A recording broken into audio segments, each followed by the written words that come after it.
جی ناظرین السلام علیکم۔ تین خبریں ہیں جن پر بات کرنی ہے۔ شعیب شاہین صاحب نے کل وہ اڈیالہ کے اوپر جو حملہ ہوا، دہشت گردوں نے حملہ کیا، اس کے بعد شعیب شاہین صاحب پی ٹی آئی کے رہنما، انہوں نے ایک عجیب و غریب الزام لگایا۔ انہوں نے کہا کہ اگر عمران خان کو کچھ ہوا تو اس کا سارا ذمہ وہ اسٹیبلشمنٹ کو دیں گے۔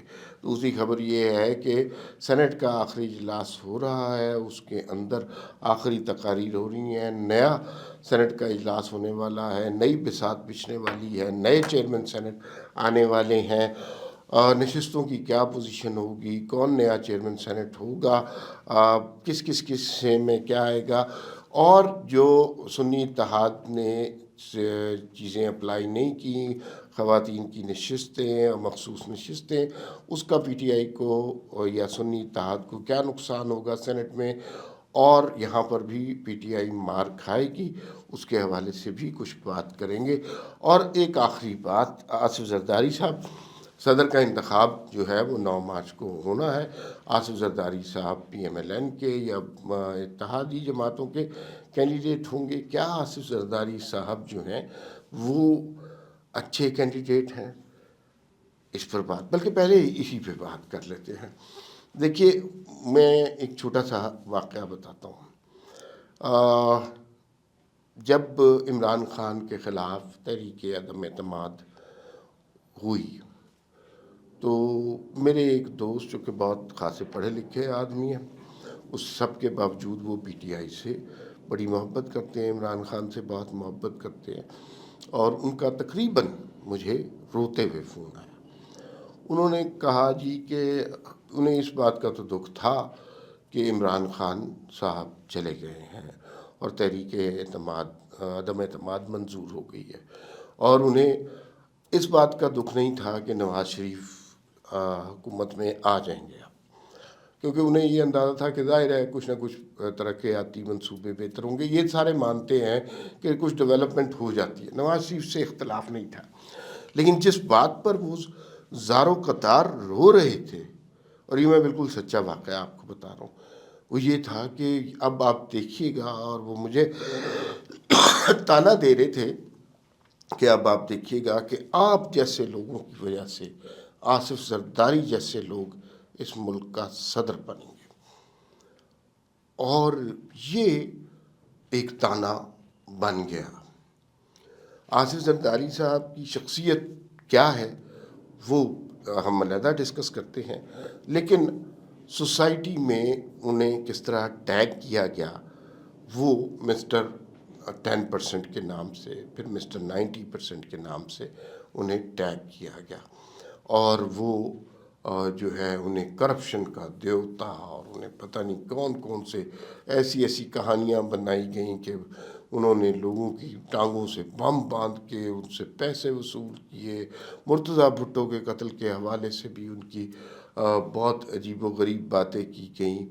آصف زرداری کی شخصیت اس سے بہت مختلف ہے، لیکن ان کی ذات کے حوالے سے ٹیبو ضرور اٹیچڈ ہے، اور مسلم لیگ نون جب ان کو صدر بنائے گی تو لوگ ان کو تانے ضرور دیں گے، اور پولیٹیکلی یہ ایک نقصان دہ ڈیسیژن ضرور ہوگا، اور اگلے ٹینیور میں یہ جب پیپلز پارٹی اور یہ لوگ آپس میں دست و گریبان ہوں گے، اور نیچرلی ہوں گے، ظاہر ہے دو مختلف سوچوں کی، دو مختلف نظریات کی جماعتیں ہیں، تو یہ بہت خوفناک قسم کی لڑائی ہوگی، اور اس کا سراسر نقصان جو ہے وہ مسلم لیگ نون کو ہوگا، اور سارا فائدہ جو ہے وہ پیپلز پارٹی کو ہوگا۔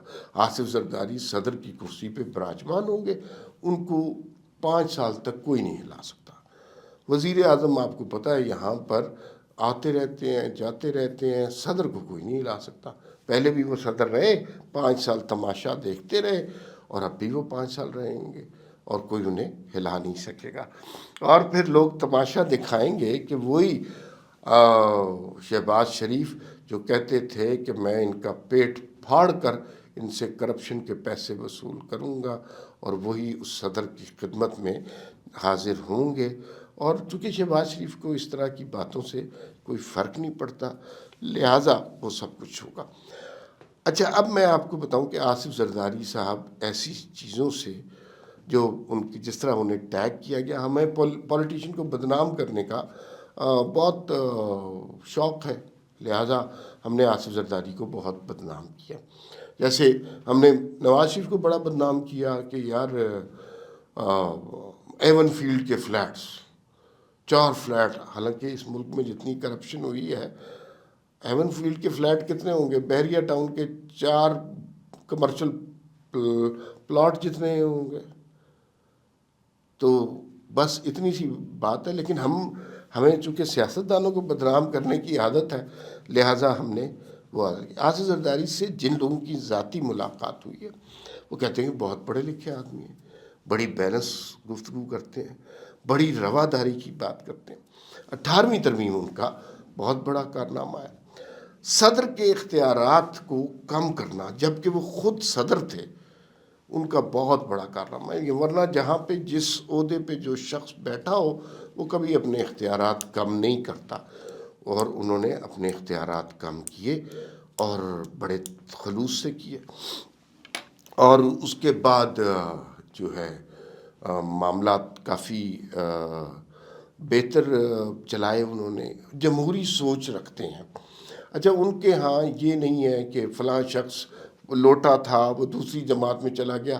ان کے دل بڑے وسیع ہیں، وہ ہر شخص کو دوبارہ گلے سے لگا لیتے ہیں. وہ نہیں رکھتے. ندیم افضل چند گئے ادھر تحریک انصاف میں، پھر آئے بڑے سکون سے واپس آ گئے. یہ نون لیگ کی طرح یا پی ٹی آئی کی طرح بغض نہیں رکھتے. اور دوسرا یہ ہے، ابھی آپ نے دیکھا کہ بھٹو کے ریفرنس کا فیصلہ آیا، تو اس ریفرنس میں وہ دائر کس نے کیا تھا؟ وہ آصف زرداری نے کیا تھا. این ایف سی ایوارڈ کے حوالے سے بات کریں تو وہ آصف زرداری صاحب کا کارنامہ تھا. تو وہ بنیادی طور پر آئینی قانونی کام کرتے ہیں. گورننس ان کی کبھی بھی اچھی نہیں رہی.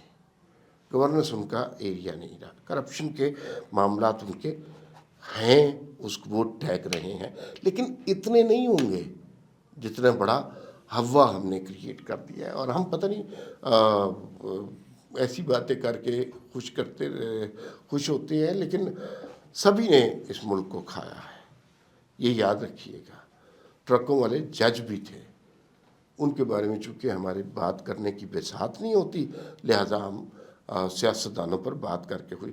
آصف زرداری نے 11 سال قید کاٹی ہے. 11 سال قید کاٹی ہے. کسی سیاستدان نے اتنی لمبی قید نہیں کاٹی. اور پھر اس کے بعد کرپشن ثابت بھی کوئی نہیں ہوئی. یا تو مال برآمد ہو گیا ہو نا، اور خیر تو آصف زرداری، لیکن پولیٹیکلی نون لیگ کو ان کو صدر بنانے کا بہت زیادہ نقصان ہوگا. اب یہ دیکھتے ہیں آنے والے دنوں میں کیا ہوتا ہے. اب بات کر لیتے ہیں. شعیب شاہین نے بہت خوفناک الزام لگایا. اب دیکھیے، فرض کیجئے عمران خان جیل میں اپنے آپ کو کوئی نقصان پہنچا لیتے ہیں. شعیب شاہین نے تو بہت خطرناک حرکت کی ہے. انہوں نے تو سیدھا سیدھا اسٹیبلشمنٹ کے اوپر الزام لگانا شروع کر دیا ہے کہ اسٹیبلشمنٹ کو عمران خان کو نقصان پہنچانا شروع کر دیا. اور یہ ناقابل معافی گفتگو ہے. اس طرح نہیں ہو سکتا کہ آپ اسٹیبلشمنٹ پہ الزام لگانا شروع کر دیں، آپ انہیں مورد الزام ٹھہرانا شروع کر دیں. ایک ایسا واقعہ یہ نہیں ہوا. کل تو شکر ہے وہ جو دہشت گرد تھے ان کا حملہ روک لیا گیا، اور پاکستان ایک بہت بڑی کارروائی سے، خوفناک کارروائی سے بچ گیا. اس سے تو پاکستان کو محفوظ رکھا گیا. اللہ کا شکر ہے کہ کوئی نقصان نہیں پہنچا. اگر کوئی دہشت گرد، اور پاکستان میں دہشت گردی کی کارروائی کوئی انوکھی بات نہیں ہے، یہاں پہ ہوتی رہتی ہے. تو اگر ایسی کوئی کارروائی ہو جاتی تو کیا آپ اس کا الزام اسٹیبلشمنٹ کو دیتے؟ تو یہ جو حملے ہوتے ہیں دہشت گردی کے، کبھی باجوڑ میں، کبھی کے پی میں، کبھی کہیں اور بلوچستان میں، تو کیا یہ اسٹیبلشمنٹ کرواتی ہے؟ تو یہ شعیب شاہین نے سخت غیر ذمہ دارانہ بیان دیا ہے. انہیں ملکی صورتحال میں مزید انتشار نہیں پیدا کرنا چاہیے. پہلے ہی چیزیں بڑی انتشار کی طرف جا رہی ہیں، انہیں اس کو کنٹرول میں رکھنا چاہیے. سینٹ کا چیئرمین کون آ رہا ہے؟ ایک خبر سنی ہے کہ انوار الحق کاکڑ، جنہوں نے نگران حکومت میں بڑا اچھا کام کیا، اور وہ کچھ لوگوں کے بڑے بلو آئیڈ بوائے ہیں، ان کو دوبارہ چیئرمین سینٹ لایا جائے گا۔ کیا وہ باقی لوگوں کے پولیٹیشنز کے بھی بلو آئیڈ بوائے ہیں؟ اس کے بارے میں ابھی بحث ہو رہی ہے۔ کچھ لوگوں کا خیال ہے جو نگران کابینہ میں کچھ لوگ تھے وہ دوبارہ سینٹ میں آئیں گے، لیکن یہ خام خیالی بھی ہو سکتی ہے۔ فی الوقت اتنا ہی، پھر ملاقات ہوگی۔ اللہ حافظ۔